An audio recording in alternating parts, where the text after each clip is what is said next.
Matters. Nongeye kubashimira cyane kubana natwe nukuri ni by'agaciro. Nizere ko uyu munsi wari ukumbuye kuko nanjye uyu munsi nimbategereje ngo uyu munsi turebe ikintu gikomeye cyane mu muryango. Murabizi ko Family Matters ni ikiganiro cy'umuryango kireba ingeri zose zireba umuryango, yaba urubyiruko, yaba umugabo, yaba umugore, yaba abagize umuryango muri rusange. Ashobora kuba ari nyokorome cyangwa se nyirarume w'umuntu runaka cyangwa se anti cyangwa se ababyeyi b'umugabo cyangwa se umugore, abo bose bagize umuryango, abakozi bo mu rugo, abo bose bagize umuryango, abaturanyi nabo bagize umuryango nyarwanda muri rusange. Imana ibamugishe cyane. Witamo TVO, mushobora kuba dukurikira mufite decoder ya Canal Plus, ni kuri chaîne ya 334, naho muge muri kuri Star Time 111. Tubahaye ikaze cyane. Nitwa Geno. Mukanya reka mbabwire umuntu turi kumwe ndetse babwire n'isanganyamatsiko.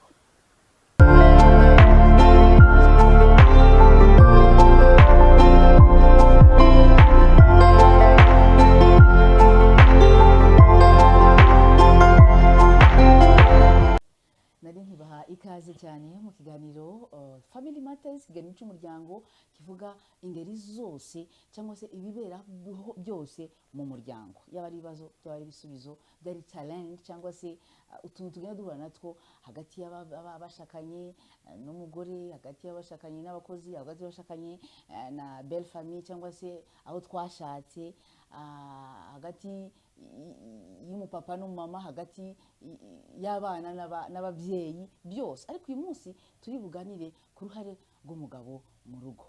Uruhare rw'umugabo mu rugo ni uruhe? Ese umugabo ni iki mu rugo? Ese umugabo yakagombye kuba ameze ati? Ese umugabo ateye ati? Atekereza ati? Imana yamuremye gute? Afite iyihe shusho muri sosiyete nyarwanda uyu munsi? Imana yifuje ko amera ati mu mboni z'umuremyi wacu. Yesu agumugisha cyane.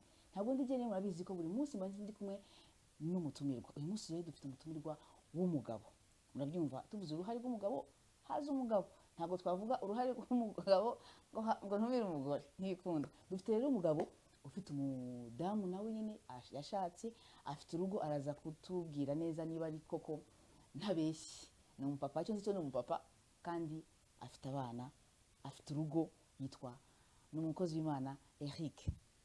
Turabakiriye mu izina rya Yesu kandi twishimiye ko mwitabye ubutumire bwacu. Natwe turabashimiye ko mwadutumiye. Ubundi ibyo navuze nibyo cyangwa nabeshye? Oya, ibyo wavuze byose nibyo.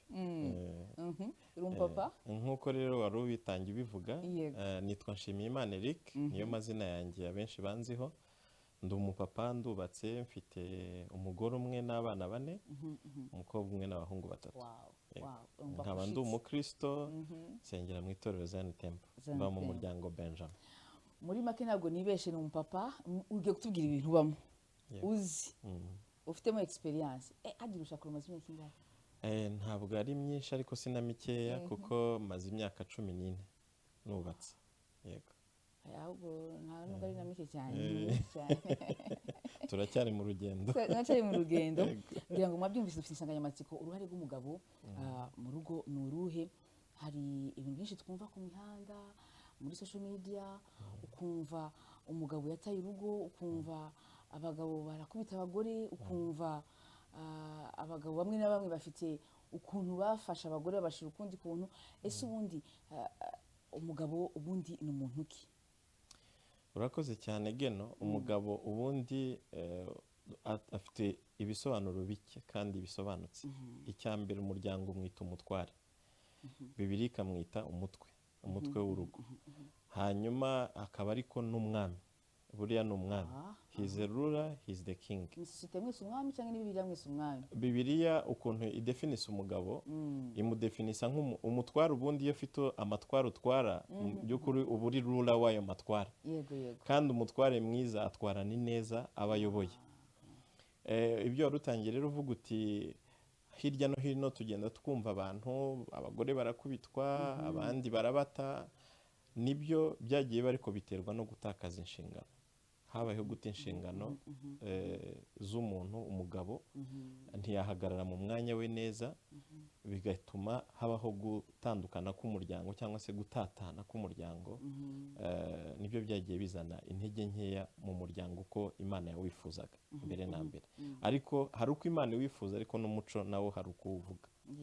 ubundi iyo wubatse umuryango ubu ugiye kuba umutware wawo, uba ugiye kuwuyobora, kandi umuyobozi mwiza niwe utanga umurongo w'abayobora uko bakwiye kwitwara. yego Ibyo rero iyo habayeho gutandukana bivuze ngo wa muyobozi ntihagaze mu nshingano ze neza, nuko umugabo ubundi namugusobanurira. none se ubundi tuvuze umugabo ateye ati atekereza ati yakabaye afite iyihe myitwarire? Umugabo rero umuntu ashobora kumusobanura mu buryo butandukanye bitewe n'uko abyumva, ariko njye uko mbyumva, umugabo ubundi ni umuntu utekereza byagutse, ni umuntu utekereza ibintu bigari, ni umuntu ureba ibya none ariko akareba n'iby'ejo hazaza, ni umuntu utanga umurongo w'uko gahunda zikwiye kuba zigenda zaba ashinzwe kuyobora, niwe muntu w'icyitegererezo urugo rwe rukwiye kuba rureberaho ibikwiye kuba bikorwa. Niko jye numva umugabo nuko akombye kuba ameze. Ni byiza cyane, ariko umuntu akibaza ese uribaza ukuntu umugabo ashobora kwibwira ati no, ngewe ndumva umugabo. Abenshi bavuga ko iyo nashatse nta mpamvu, umugabo niwe provider, niwe utegerezwa kuzana byose. Watubwiye watanze umurongo, yego, ariko ni nawe uzana uhaza urugo. Nibyo koko? ubundi niko bikwiye kuba bimeze, ariko ubwo hari context tugiye kubizanamo yindi yenda ndibuze kuvugaho. Muri iki gihe uko isi igenda yevoriwa cyangwa se ihindura uko ubuzima bugenda bumera, bijya bibaho yuko umugore ashobora kuba ari uzana byinshi cyangwa se byose, nabyo birashoboka, cyangwa kunganira. Yego, ariko ntibyambura umugabo rurashipuye cyangwa se ubutware bwe. N'ubundi umugabo arakomeza agatanga umurongo, nubwo umugore ari we uzana byinshi, ariko umugore ntabwo afite ubushobozi cyangwa se ntabwo ari inshingano ze, reka ne kubyita ubushobozi, ntabwo ari inshingano ze gutanga umurongo w'uko ibyinjiye mu rugo bikwiye kuba bikoreshwa. Waduhaye example, impamvu mvuze ako kantu ni muri context navugaga yuko ari umutware. Umutware biragaragara ko afite ubushobozi. Ubushobozi ubwo bw'umugabo butarimo ifaranga se bwaba bushingiye kuki? Butarimo guproviding, butarimo guhahira, butarimo guhaza urugo.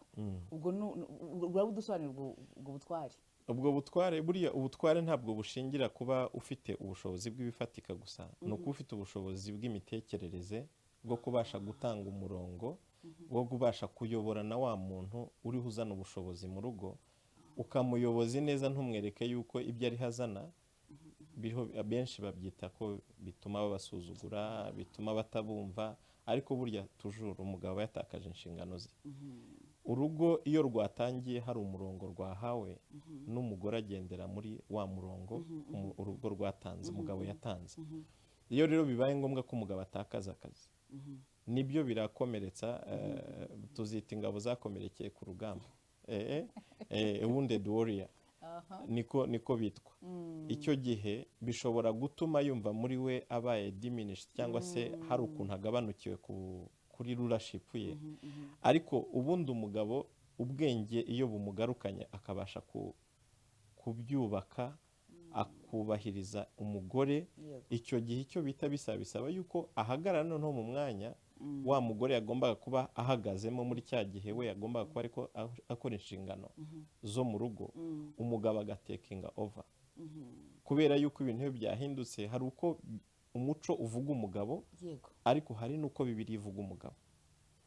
Bibiliya nibivuga ko umugabo ari umutware, ntabwo umutware gusa atanga amategeko, ahubwo aridinga by example, atanga urugero, atanga umurongo uko ibintu bikwiye kuba bikorwa. Icyitegererezo. Ntabwo ukwiye kuba utanga amabwiriza y'ibintu nawe ubwawe udashoboye kuba wakora. Ukwiye kuba utanga umurongo w'ibintu nawe ushobora kugerageza kuba wakora, kugira ngo utange umurongo n'urugero rwiza. Iyo rero bibaye ngombwa yuko bwa bushobozi buzanwa n'umugore mu rugo, umugabo ahita ahagarara mu mwanya we, n'ubundi agakomeza akaba umutware, agatanga umurongo. Ariko urumva ko imiterere ye ibigenda itakaza imbaraga yo kuba umutware, kuko atari guproviding, atari kuzana means mu rugo, atari kureberera. Yakagombye kuba, nuvuga ngo umutware aba ari au top, aba ari hejuru. Kuba ari hejuru ariko hari inshingano zimwe isa nkaho yambuwe mu buryo atifuje, ubwo ntibimutwaraho ubutware buke bugabanukaho gato, bigatuma nawe yumva ko hari ahantu atuzuye. aho rero niho haziramo uruhare rwa parteneri we, umugore we, uko abyumva n'uko abyakira. Okay. ese ko ari jyewe uriho providinga, birampesha ububasha bwo gusuzugura umugabo mwereke ko ntacyo ashoboye? icyo gihe iyo umugabo yahagaze mu mwanya we neza, bya bibazo bashobora kubisohokamo neza, kubera ko hari n'igihe n'umugore nyine ashobora kuza muri ubwo buryo bwo kumva ko ari we ugira icyo azana mu muryango, akaba byatuma yenda yumva ari we wabaye umutware, ariko ntabwo bimuhereza ubutware bwo kuyobora, kuko iyo umuntu ntariho agikora inshingano ze, bimworohera cyane kurusha undi uriho ugikora kitari mu nshingano ze. nicyo gituma ubundi umugore, uko Bibiliya imwita ni umutima. umutima rero ukoreshwa n'ubwonko, n'ubundi turabizi ko byose birunganirana. iyo umugore ari umuntu uri submissive cyangwa se ukiri mu nshingano zo kuganduka uko Bibiliya ibisaba, araza akereka umusaruro umutware w'urugo, ngibi byo twasaruye twabikoresha dute. umugabo nawe bituma ya manhood, kwa kwiyumvamo ko ari umugabo, bimuhesheje ishema, akavuga ati reka noneho nkomeze ntanga umurongo. ariko iyo umwambuye za nshingano ugahita uzifata, ndaza kuvuga urugero nko muri Bibiliya, aho Dawidi yageze kuri Sawuli afite ubushobozi bwose bwo kumwica, ariko akibuka ko ari umwami, akavuga ngo amaraso ye ntazambarweho. abuza ingabo ze kutagira icyo zimukoraho, amukuraho inkota kugira ngo amwereke gusa yuko yari afite ubushobozi, yari kubikora. icyo bisobanuye rero hariya, bisobanuye yuko ikintu ufitiye ubushobozi cyose ntabwo ari ngombwa guhita ucyexerce igihe cyacyo atari icyacyo. iyo bishoboka Dawidi kiriya gihe yajyaga kwica Sawuli, ariko kubera ko yari azi ko akiri umwami wa Isirayeli, ntabwo yashoboraga kubyubahuka ngo amuce igihanga, yarabyubahirije. biriya bisemboriza yuko iyo uri munsi y'ubutware bw'umuntu, ntabwo kuba ufite ubushobozi kuri uwo muntu ako kanya biguhesha imbaraga zo guhita umushyira hasi. n'umugore rero igihe agize ubushobozi burenze ubw'umugabo, ntabwo bihita bivuga ko yambuye umugabo ubutware. umugabo arakomeza akaba umutware, agakomeza agatanga umurongo no muri bya bindi umugore yinjiza, akaba ari uvuga ati turabikora gutya bitewe n'umurongo twihaye, kugeza igihe asubiraniye bwa bushobozi bwe bwo guprovidinga. yego, urakoze cyane. nanjye kuvuga pasiteri n'undi pasiteri. sorry, hari ibintu bimwe bingarukamo nyine kubera kumenyera abantu mwirirwana. wabitubwiye cyane kandi birumvikana, ariko mugerageze mutubwire umugabo ishusho Imana yahaye, ubwiranye n'ishusho dufite uyu munsi muri sosiyete. uri umutware, ufite urugo, ufite inshuti zawe nazo zifite ingo, mwatubwiye murakoze Imana, muhura n'imiryango mu buryo butandukanye cyangwa se ubundi, kandi hari ishusho mumaze kubona muri sosiyete tutuyemo. gerageza iyo shusho igeranye n'ishusho Imana yahaye umutware tout au début. mu by'ukuri inshingano z'uyu munsi nizo Bibiliya idusaba kuba nk'abagabo, birahabanye cyane. birahabanye cyane, ni nacyo gituma ngira ngo yenda mwatangiye iki kiganiro kugira ngo murebe ko umuryango wakongera ukiyunga, ukisana, ukongera ugahagarara uko Imana iwutekereza. twebwe tugendeye ku muco wacu w'Abanyarwanda, umugabo iyo yageraga mu rugo cyangwa se umugore ageze mu rugo, ni ukuvuga ngo ikintu cya mbere bagomba gutekereza ni ukureba urugo rwabo ruragana mu kihe cyerekezo. ibyo birebwa n'abantu bahuje icyerekezo, barimo bareba mu murongo umwe. ariko ubuzima bw'uyu munsi wa none, imibereho n'uburyo bwo kurambagizanya no kubana no kubaka biratandukanye cyane n'igihe cya kera. tutarajya no muri Bibiliya uko itekereza urugo. bitandukanye gute?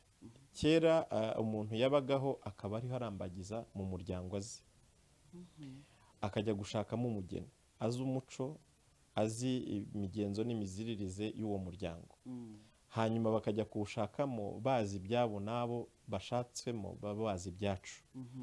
ariko uyu munsi wa none abantu barahura bakumvikana ko bakwiye gushakana bataziranye, batazi kirazira z'iwabo n'iz'undi atazi kirazira z'iwabo, hanyuma bagera mu rugo kubera yuko ibyerekezo bidahura, bikaba ngombwa ko hazamo amakimbirane, kutumva ibintu kimwe. Hakazaho noneho n'uko ubuzima bw'uyu munsi buteye, ko umugabo abyuka akajya gushakisha n'umugore akabyuka akajya gushakisha, bigahita bisaba yuko za nshingano ziba egare, zisa naho zinganye, zigiye ku kigero kimwe. Ariko ibyo byose ndabigarura ku mugabo kubera ko nje kuvuga nk'umugabo. Iyo situation yagabanije iki ku mugabo, yongereye iki ku mugabo? Yongereye iki ku mugabo? Icyo yagabanyije ku mugabo, reka mbare icyo mperaho. Yagabanyije ku mugabo kumva yuko ahagaze mu mwanya we, mu kibanza cye, ngo yexerce ubutware bwe. Ubutware ahabwa n'umuryango, sosiyete, ubutware ahabwa n'ijambo ry'Imana, Imana yamuhaye. Kuko Imana yaramuremye imugira rura, imugira umuyobozi. Muri Edeni mu itangiriro, Adamu, ngo mu mafu ya nimunsi Imana yaramanukaga bakaganira. Buriya blame game yatangiriye muri Edeni. Igihe Imana yamanukaga bariye kuri cya giti yababujije, Adamu agatangira kuvuga ngo ni wa mugore wampaye. Kiriya gihe umugabo yarasohotse deja mu nshingano ze, ntabwo yatanze umurongo w'uko ibintu ukwiye gukorwa, ahubwo yagiye mu kwitana ba mwana. Atangira kwitana ba mwana n'umugore we. Ibyo rero bihita biguha ishusho y'uyu munsi. Ishusho y'uyu munsi, umugabo n'ubundi yongeye gusubira muri za ntege nkeya zo muri Edeni. Atangira kujya muri blame game.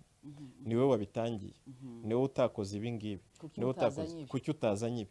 Hazamo ikintu kimeze nko gusiganira inshingano. None ugasanga ahubwo umugabo yataye inshingano ze, umugore arakora ize nk'umugore, arimo arakora n'iz'umugabo. Aho rero niho ingaruka z'umugabo zatangiriye zo kuvuga ngo ibyanjye mbyikuyeho, ahubwo mbishyize ku mugore. Umugore niwe agomba gukora ibi, umugore yagomba kuba yankoreye ibi ngibi. Ariko wigeze ufata umwanya urabimusobanurira ibyo akwiye kuba akora? Aho ntiho ikibazo gitangirira. No muri Edeni kiriya gihe Adamu yaza kuba yarabwiye Eva akamuha umurongo w'uko ibintu bikwiye kuba bigenda, akaba ari utanga umurongo. Kuko igihe yamuhamagaraga akamubwira ngo ngwino nkwereke urubuto, igihe bajyaga kururyaho, buriya nibwo yagombaga kwexerisa leadership ye, akavuga ati no, ibi ngibi ntitubyemerewe kuko Imana yarabitubujije. Agatanga umurongo w'uko ibintu bikwiye kuba bikorwa.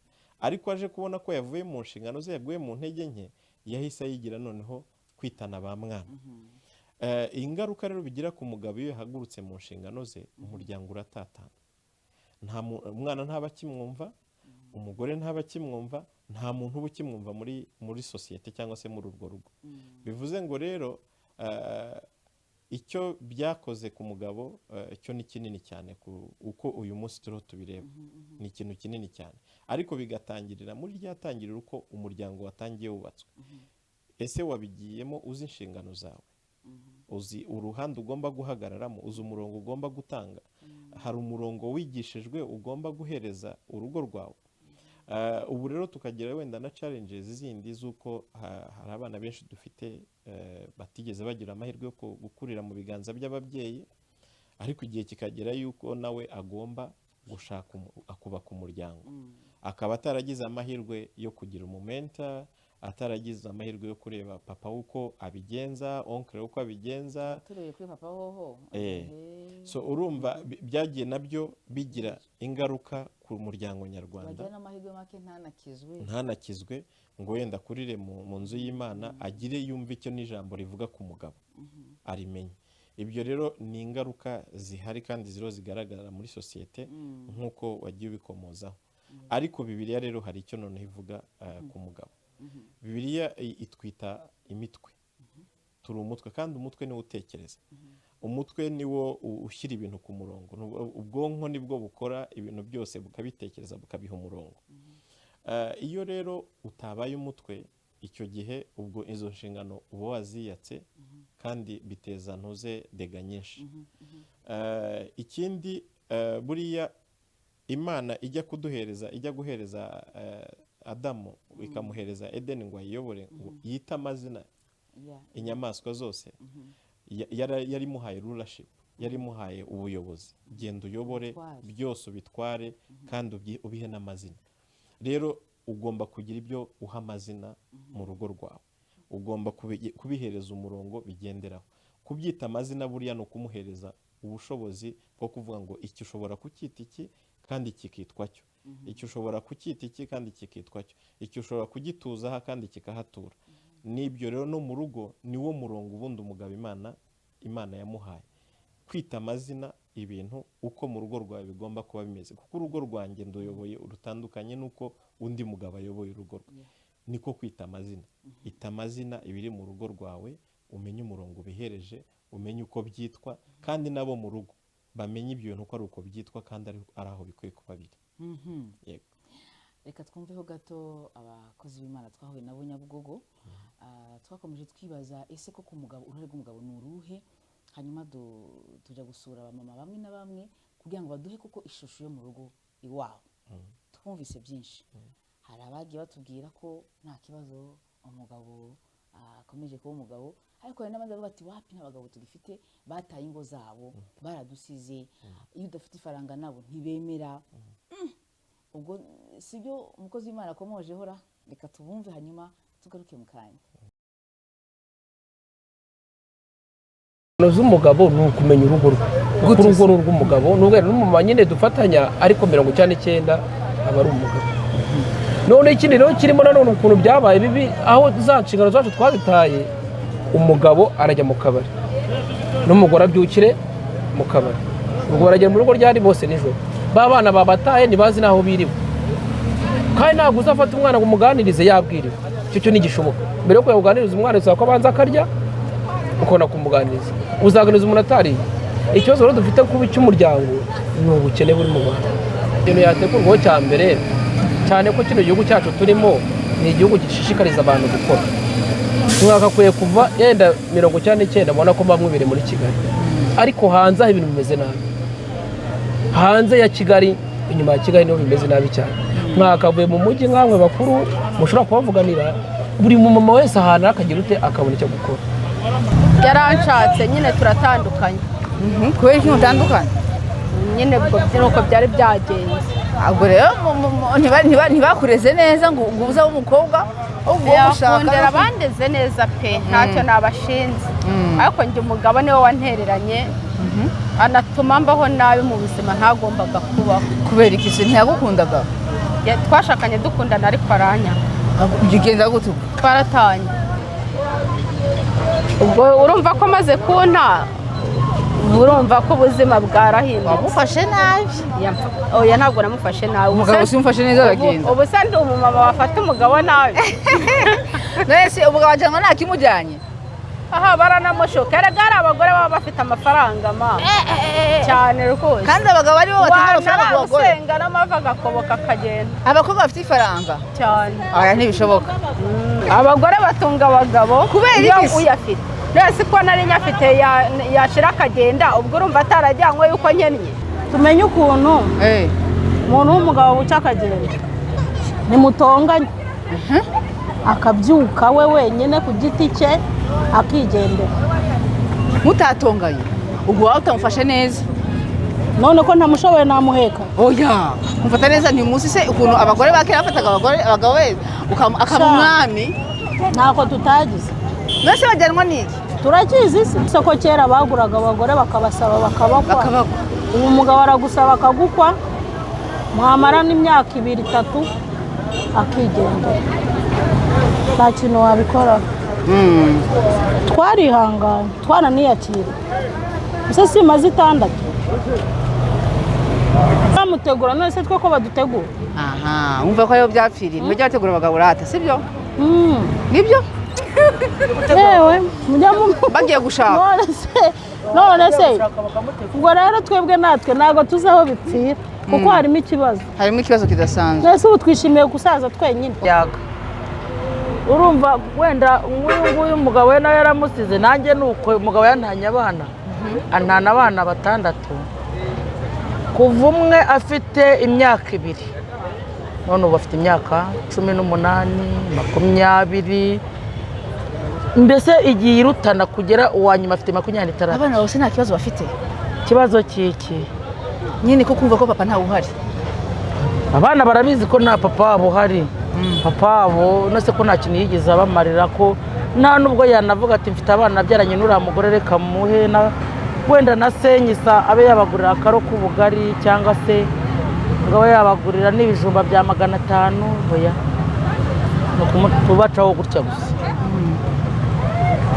Imana njyewe nzi ikintu nayibwira nti ubu ngubu nkeneye inzu yo kubamo n'abana banjye, ubundi nkakomeza wenda byaba ari nk'ubushobozi bundi bwo yaguhaye n'ubundi yaguhata, nkabona n'ikimfasha gutunga abana no mu bukecuru bwanjye. Urabona ko ndi mukuru, wenda sindi mukuru cyane, ariko ikamanga wenda nayisaba inzu yo kubamo kuko ndakennye, ndakodesha, n'ubu nabuze nayo kwishyura inzu.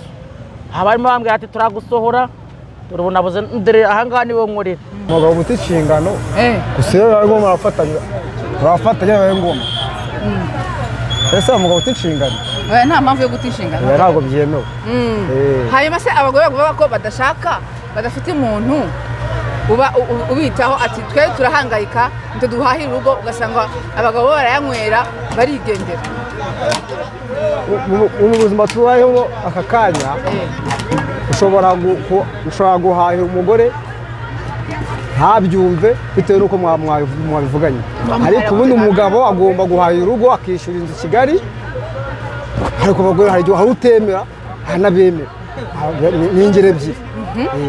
Ku nkangi iwanjye ndahaha nkishyura neza, n'umwana akambara n'umugore akambara, ibindi Imana niyo ibikora. Ni kubwira abagabo bataye abagore, abagore n'abagore batabagabo.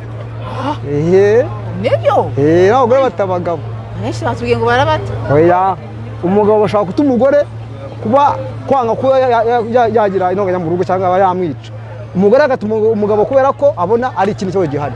Niyo mpamvu rero ni ingiro ebyiri. Ubundi mwamwumvise ishusho ya sosiyete nyarwanda ko iha agaciro umugore, nuko byagiye bihinduka kera n'uyu munsi, nuko Imana yagenye ko umugabo akagombye kuba afite uko nako yakagombye kuba ameze mu rugo rwe n'inshingano ze, apana mu rugo gusa, ahubwo no muri sosiyete muri rusange, muri quartier abamo, katuvuge quartier cyangwa se umudugudu abamo. Ariko iyo mwabyumvise abadamu nabo batubwiye n'abagabo mwagiye mwumvise ishusho y'umugabo uko imeze nuko byagiye bifata indi. Yabivuze Pastor Eric umukozi w'Imana ati rwose twataye inshingano bihereye kera muri Edeni, bihereye ku cyaha, kandi nicyo cyaha kirakomeje kiba. Akenshi tugirwaho ingaruka n'ibyaha ababyeyi bacu bakoze, ugasanga uko mama yashatse nako data yashatse, ni nako ngiye gushaka, nako anko yashatse, nako marume yashatse, nako mama wacu yashatse, bikomeza bihererekana. Kubera iki? Icyaha cyahereye kera muri Edeni, bitana ba mwana, umugabo ati inshingano, abagore bakazifata, bigasa nkaho abagore ahubwo bakuyeho umutwaro abagabo, bakabagabaniriza umutwaro nabo basigaye bajya gushaka. Ariko ndagaruka kuri Eric, mwatubwiye challenge zagiye ziba n'uyu munsi tukiko turabiviva, n'uyu munsi turacabigenderaho. Ese murabona hari garuriro? Igaruriro rirahari kubera ko irya mbere no kuba hafata umwanya nk'uyu nguyu abantu bakabiganiraho, kugenda wumva ibitekerezo abantu batandukanye bagenda batanga, abahuye n'izo ngaruka n'abatarahura nazo. Ariko hakiyongeraho nanone yuko hari itorero. Itorero mu nshingano zaryo zikomeye rifite ni ukubaka umuryango Imana yishimira, kandi rigira n'uruhare rukomeye cyane kugira ngo n'uwo muryango wubakike, ariko cyane cyane nyine ubwo urabyumva naba ari mu itorero. Ariko reka tunongereho no ku gihugu cyacu. Igihugu cyacu nacyo ubona ko cyitaye ku muryango cyane, kubera ko umuryango nyine udahari igihugu nta gihari. Tutitaye rero ku muryango byaba bikomeye. Igaruriro rirahari, hari icyizere, kandi icyizere kiratangwa nyine n'ibiganiro nk'ibi ngibi. Ibiganiro nk'ibi, itorero, igihugu. Watubwiye ishusho y'umugabo Imana yashatse. Ese kuko ngira ngo mwabumvise ati nta mugabo muzima tugifite, hari umugabo afite ishusho batubwira mubona dufite mu Rwanda? umugabo Bari? Cyangwa ntabwo ntawahari? barahari abagabo. Abagabo baracyahari. bari muri ya shusho yenda nze kuvuga muri ya shusho nigeze kukubwira nti hari wounded warriors, hari ingabo zakomerekeye ku rugamba. Uru ni urugamba rukomeye, urugamba rw'umuryango. Kuri uyu musozi w'umuryango hariho urugamba rukomeye. Hari bihiga umuryango byinshi, ari naho havamo n'ibyo bintu nyine byo kutumvikana ku bintu bimwe na bimwe. Ariko nagira ngo wenda mbwira abadukurikiye yuko haracyari ibyiringiro, haracyari ibyiringiro. Abagabo barahari, izo ngabo zakomerekeye kuri urwo rugamba ariko zirongera ziyungwayungamo imbaraga, zikomeza urugendo, ziriho zubaka generasiyo izakurikiraho yenda ishobora kuzabamo abagabo Imana yishimira. bakubajije ngo niki wakora kugira ngo uyu munsi ingabo zakomerekeye ku rugamba zigabanuke, ahubwo tuzane ingabo zidakomeretse, niki cyakorwa uhereye mu muryango nyarwanda? Uhereye mu muryango nyarwanda, urakoze cyane. Hari inyigisho tumaze iminsi dufata z'abagabo zitwa man enough, cyangwa se umugabo ushyitse. Jye ku giti cyanjye nziga, naribajije ngo iyo nza kuzibona nkiri mu myaka mitoya ntarashaka, najyaga kuba yenda ndi umugabo mwiza, umugabo w'icyitegererezo. Amakosa nakoreye muri uru rushako rw'imyaka 14 nakubwiye, byarashoboka ko icyo gihe ntari kuyakora, kubera yuko nakoze uwo mwitozo nkawumenyera, nkinjira mu rugo nzi neza inshingano zanjye nkazihagararamo neza. Ariko ntabwo nakubwira ko imyaka 14 ndamaze nshatse ari amata n'ubuki gusa, hari harimo n'izo ntambara, guhuzagurika, kutamenya uko ibintu bikwiye kuba bikorwa, kutamenya pozisiyo umugabo akwiye kuba ahagararamo. Ariko ubu hari icyizere cy'uko niba hashobora kuboneka itorero rishobora kubona inyigisho nk'izo ngizo, noneho tugatangira kuzigisha aba bana batoya bagiye gutangira gushaka kubaka ingo zabo batarazubaka, hari ibyiringiro y'uko bashobora kuzavamo abagabo bazima, igihugu cyishimira, itorero ryishimira, n'Imana yishimira. Dusogongezeho gato ko inyigisho zose nari mu bagabo ko se umugabo. Dusogongezeho gato kuko ndikibaza, ese koko muri izo nyigisho mwiga kuganira nabo mwashakanye, mukabaha umwanya, ntabwo bameze nk'aba bagabo ba papa bacu yatangaga itegeko gusa? Oya, zitwigisha washaka icyo umuco uvuga ku mugabo, icyo Bibiliya ivuga ku mugabo, n'icyo noneho umugabo ari cyo mu muryango we, mu rugo rwe. Ni inyigisho zifite akamaro cyane kuko zigera naho zikubwira ngo ese ko wowe umugore ashobora kurira wenda agahinda yari afite muri we kagashira, wowe nk'umugabo wakomerekeye muri urwo rugendo, ese ugira uwo uririra? Ni urugero rumwe ndimo nkubwira. Noneho bikaza muri wa muco tujya tuvuga ngo amafuti y'umugabo nibwo buryo bwe, ugasanga amafuti yawe ukomeje kuyagira amafuti yawe nibwo buryo bwawe. Ariko muri izi nyigisho zikwereka yuko nawe ukwiye kumenya yuko ufite ikibazo, ukaba ufite umuntu w'umwizerwa w'umugabo ushobora kwegera, ya marira yawe ukayasohora. Nari nzi ko mubikora, ureka kuririra umugore ariko umugabo mugenzi wawe ushaka kumurira. Ntabwo burya ari abagabo benshi babikora.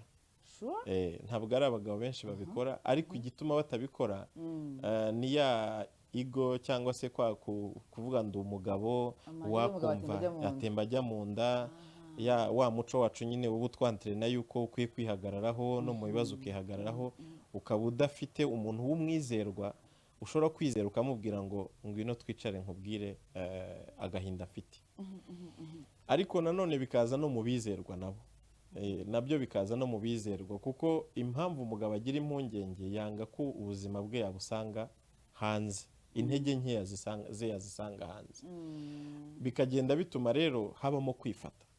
Ariko biremewe ko umugabo ashobora kugira umugabo mugenzi we de confiance, cyangwa se yizeye, ashobora kugenda akabwira ibimuhangayitse, ibimubabaje.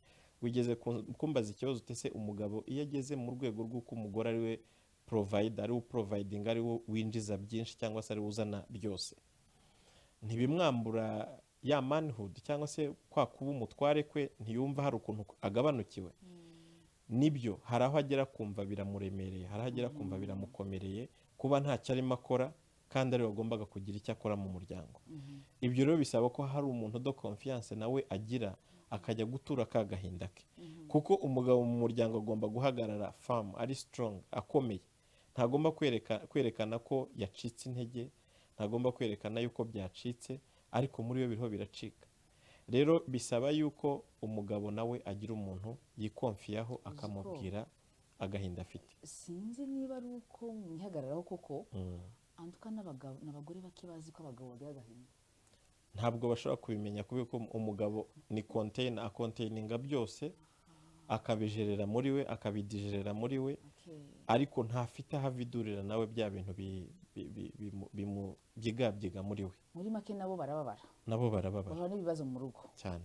Bahura n'intambara mu rugo. Yego. Nangiye kubaza akabazo ariko ugashaka ko neza kuko isi uwo bashakanye yizeye basangiye ubuzima atayimubwira. Hari ibintu rero buri ushobora kubwira umuntu mwashakanye ukamuca intege kurushaho. Yagufata nka king. Yego, urumva Bibiliya iravuga ngo kwifuza k'umugore kurangirira mu mugabo we. Niko ijambo ry'Imana rivuga. Iyo rero uba ufitemo ibyiringiro, umbrella cyangwa se umutaka ugutwikiriye utangiye kuva, ugatangira kuvirwa, uhita uvuga uti turapfuye turashize. Bisaba rero ko ubibwira umuntu uri strong enough kukurusha, atari umuntu ahubwo uri weak kuri wowe. So icyo gihe rero uramutse weretse umugore ko wacitse intege uri hasi, ahubwo warambarara mbere yawe, bigatuma rero ubigumana muri wowe, ahubwo bikaba bisaba ko wabibwira undi mugabo mugenzi wawe uwo uhagaze neza uri strong, akaba yagufata ukuboko akakubwira ati komera turi kumwe. Yego. Kandi ibyo bintu byashoboka. Birashoboka cyane. Muri iyo man enough nicyo kintu cya mbere gikomeye twizemo, ariko noneho tukigamo yuko nubwo uri umuyobozi ariko you are a servant, you are a servant leader. Uri umuyobozi utanga urugero rw'ibikwiye gukorwa. Utanga urugero rw'ibikwiye gukorwa ni ukuvuga ngo leading by example, arabikora akerekana uko bikwiye kuba bikorwa, ntabwo atanga amategeko y'uko bikorwa gusa. Icyo gihe rero haraziramo na za nshingano twarimo tuvuga. Ntabwo ukwiye kuvuga ngo izi ni inshingano z'umugore, izi ni inshingano z'umugabo. Ukwiye kuba umubwira inshingano ze, ariko wabona zifitemo intege nke yo guhaguruka ukajya kumwereka uko akwiye kuba bikora. Ntumuha amabwiriza gusa, ahubwo ukajya no kumwereka uko bikwiye kuba bikorwa. Niho rero hahita haziramo cya kintu turiho tuvuga wenda cya civilisation, cyo kuba isi igenda iba avance, aho umugabo ashobora gufata inshingano zo kurera umwana, ashobora gufata inshingano zo guhindura umwana pamperse, ashobora gufata inshingano zo gutwara abana ku ishuri, ashobora gufata inshingano zo kubakarabya, zo guteka, zo gukora isuku mu nzu aho muba. Ntabwo biteye ikimwaro. A servant leader ni umuntu uridinga by example, umuntu utanga urugero rw'ibintu bikwiye kuba bikorwa. Izo nyigisho ntabwo ari iz'Abanyafurika zavuye ko zaravuye i Burayi. Ntaho zihuriye n'ukuntu tuzi umugabo w'umunyarwanda cyangwa umunyafurika. Umugabo w'umunyarwanda rero ntabwo urumva, u Rwanda ntabwo ruri mu kirwa cya rwonyine. Turabona ibintu hano uko bigenda mu gihugu cyacu uko bimeze. Kera nyine i Burayi umugore yabyukaga akajya ku kazi n'umugabo akajya ku kazi, bigatuma bari oblige kuza unakoza ibyombo, akaza agateka, nyine uri muri shift ye akabikora. Bihita byitwa iby'Abanyaburayi. Ariko ubuzima uko buriho budutwara natwe hano, n'ubundi niho biriho bigana, kuko nitutabyemera kubikora, n'ubundi nyine niho hazava bya bibazo by'amakimbirane y'umuryango. Kubera ko niba tubyukira rimwe, ugacaha nanjye ngacaha, nkazana amafaranga nawe ukazana andi, nta kintu kiri buze gutuma numva yuko hari ibintu by'umwihariko bikureba bagiye bitandeba. Yego. Hari ibyo umugore we avuga ati ibi bindekere jyewe nzakomeza mbikore nk'umugore. Ariko bitavuze yuko udakwiye kubimenya, kuko ashobora kurwara. Ni umuntu, ashobora kugira intege nke, ashobora kugira urugendo. Ese bya bintu yakoraga mu gihe adahari n'indi urimo bikora. Umurida rero mwiza cyangwa se umuyobozi mwiza nuzi ibicyuho cyabashinzwe kuyobora. Ndumva uri kuragana ahantu hashobora kuduteza ikibazo, kuko b'abagabo bakuze bumva ko koza ibyombo ari iby'abagore, guhindura pampesi, guheka umwana ari iby'abagore, kumenya ko bari buteke ibi ategereza kumenyekana n'umukozi ari iby'abagore. Ati rero nimureke akajya ku kazi akazana amafaranga, nanjye nkazana amafaranga. Ubwo kuko twese twinjiza n'ibyo mu rugo twese turabikora, nta mugabo nta mugore. ubwo uzi kagasuzuguro ntikari buze. ikintu kiba cyavuyemo haba havuyemo rwa rukundo. aha uzanye indi ngiyo haba havuyemo rwa rukundo kubera ko ubundi iyo ushakanye n'umuntu uba ugomba kumugirira n'impuhwe, uba ugomba kubona ko nawe ni umuntu. icya mbere yinjiye mu nshingano ze zawe zo kuba providing, murafatanya murasenyera umugozi umwe. kuki we yazinjiramo wowe ntiwinjire muze? kuki yakwinjira mu nshingano? umugabo ubundi niwe provider w'umuryango. ariko niba yaje kugufasha kugira ngo muterane imbaraga akinjira mu nshingano zakabaye ari izawe, kuko umugore uyu munsi wicaye mu rugo udafite icyo akora, nta muntu ushobora kuza ngo amubureminge avuge ngo wa mugore kuki ntacyo ukora. baje bagasanga abana baburaye, umugabo niwe uba blamed. baje bagasanga abana bambaye ubusa, umugabo niwe kibazo, kuko niwe mutwe w'urugo, niwe mutware w'urugo. ariko uyu munsi baje bagasanga umugore arakora, bagasanga abana yenda baburaye, ntabwo umugore bashobora kumubwira ngo kuki udahahira urugo. niko sosiyete yubatse, ku isi hose niko biri. rero hazamo rwa rukundo. niba tuvire rimwe ku kazi cyangwa se yenda wanaje nyuma yanjye, kuki numva yuko utananirwa nk'uko njye nshobora kuba naniwe? kuki njye numva yuko ntashobora kugira ibyo ngufasha kugira ngo twese tuze kubonera umwanya rimwe wo kuruhuka? hari ibyo turabizi ko hari ibintu hari umuntu ugira uburyo ibintu bye abikora, hari ibintu biba byarananiye umuntu. hari n'abamama cyangwa se abadamu batazi guteka, ikaba ari weakness ye, ukaba uyizi ukayihanganira. hazamo ka kantu ko kwihanganirana. ntibivuze yuko umugabo ashobora kunanirwa guteka atabikora ntivuge ko atagufashije. ibyo bisaba nabyo noneho kumenyana, ukamenya ngo ari strong ahangaha, agerageza ibi bikora neza, ibi arabishoboye. icyo gihe rero byinjiye muri izo nshingano, muramutse mwatashye mwese mugeze mu rugo, habamo nyine kumvikana na rwa rukundo rukagarukamo. urukundo rutuma wuzuza nshingano. ukunde mugenzi wawe nk'uko wikunda. wumva mugenzi wawe nk'uko wikunda. ntabwo rero bisobanuye yuko umugore agomba kuva mu kazi, muvire rimwe mu kazi cyangwa se wanamutanze ngo aze aba ari we uhihibikana mu bintu byose, mu madevuwari y'abana, ajye mu kureba niba abana bambaye amapinjama, ajye kureba niba batetse, niba bariye, byose ngo aze biba ari we bihundukiraho, kandi mugere rimwe mu rugo. reka dusoze kino kiganiro, gice ubwira abagabo ariko genshi upfunyikira abagore. yego, bo bapfunyikira. icyo nabwira abagabo bagenzi banjye, yego, icya mbere twongere tugaruke mu nshingano zacu, tuve mu buzima bwo kwitana ba mwana, duhagarare mu nshingano zacu. inshingano zacu ziroroshye. buriya Imana iyo igiye kuguhereza ikintu iguhereza na ability, iguhereza n'ubushobozi bwo kugikora. icyo uba ukeneye gushaka ni ukwishakamo bwa bushobozi bwo kugira ngo ubashe kugikora. icyo nababwira rero abagabo, ni twongere twishakemo ubushobozi bwo kongera guhagarara mu mwanya wacu Imana yatugeneye wo guhagararamo, ariko nanone kandi na sosiyete tubonamo, kubera ko sosiyete nyarwanda, umuco wacu, umugabo ni umutware. tugaruke mu butware bwacu, dusubirane ubutware bwacu, ariko tuba abatware bayoborane neza abo tuyoboye. icyo nabwira rero abamama, abadamu, turabubaha cyane kandi turabakunda. ndabasaba yuko namwe musubira ku nshingano yanyu yo kuganduka. niba ari wowe rwose Imana yahaye umugisha wo kugira icyo uzana mu rugo, ntibitume wumva ko wambuye umugabo wawe ubutware, ahubwo ukizane, umutware akomeze atanga umurongo wo ibintu bikwiye kuba bigenda, mubigeho inama, mwungurana ibitekerezo, nk'uko n'ubundi iyo mugiye guhahira hamwe musenyera umugozi umwe, mukareba icyateza imbere umuryango wanyu. cyane cyane icyo nasoreza no kubabwira ngo musubire ku rufatiro ari rwo Kristo Yesu. Imana ibahe umugisha. Narakoze cyane, arakoze cyane umukozi w'Imana Pastor Imana igumugisha cyane. ubwo ndashaka undi mudamu tuzakorana ikiganiro cy'ubutaha, atubwire inshingano z'umudamu noneho. nzishimira kucyumva. tuzabaha aho mubireberaho. Imana igumugisha cyane, wakoze kutwitabira kandi abagabo babyumvise, ariko kamani nawe tuzakagarukaho. nta kibazo, mani nafu rwose nakagaruka.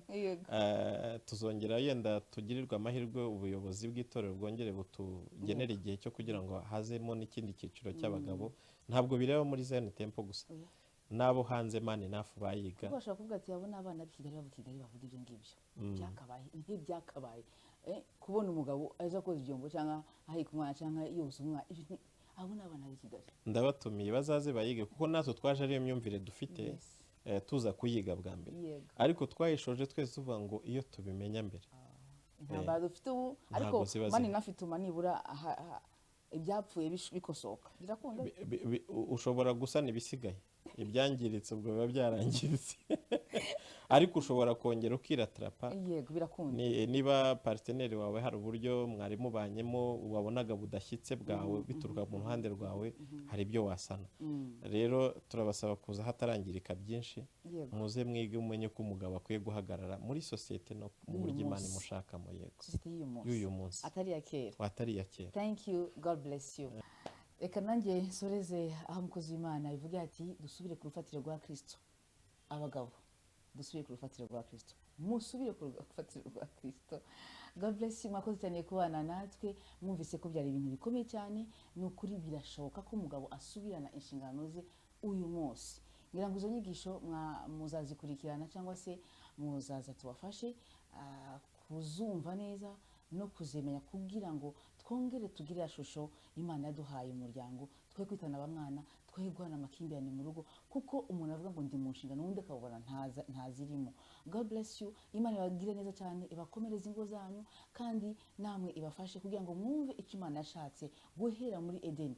Icyo inshingano ze z'umugabo, uruhare rw'umugabo mu rugo n'uruhare rw'umugore mu rugo. Mwabyumvise ko ubutatu turi kumwe n'umudamu atubwira ese inshingano z'umugore zo nizi yakwitwara ate uyu munsi wa none, apana kwitwara nk'umugore wa kera, kuko ibihe turimo ntabwo ari byo kubaho nk'abagore ba kera cyangwa se abagabo ba kera uko bitwaraga. Ariko izi nyigisho niba zishobora kudufasha abagabo, ni ukuri natwe abadamu ni igihe cyacu cyo kumva ese koko naganduka, ese koko nakubaha umugabo wanjye, ese koko naba submissive cyangwa se naba sumize ku mutware Imana yampaye. Ese hari amahirwe mbibonamo uyu munsi? Birashoboka cyane, birashoboka ku bagabo mwabitubwiye, tuzareba niba koko binashoboka ku badamu. God bless you, ndabakunda cyane. Njye nitwa Geno, tuzasubira kwa gatatu isaa 3 z'umugoroba nk'uko bisanzwe kugera isaa 4. Imana ibamwisha cyane. Shalom shalom.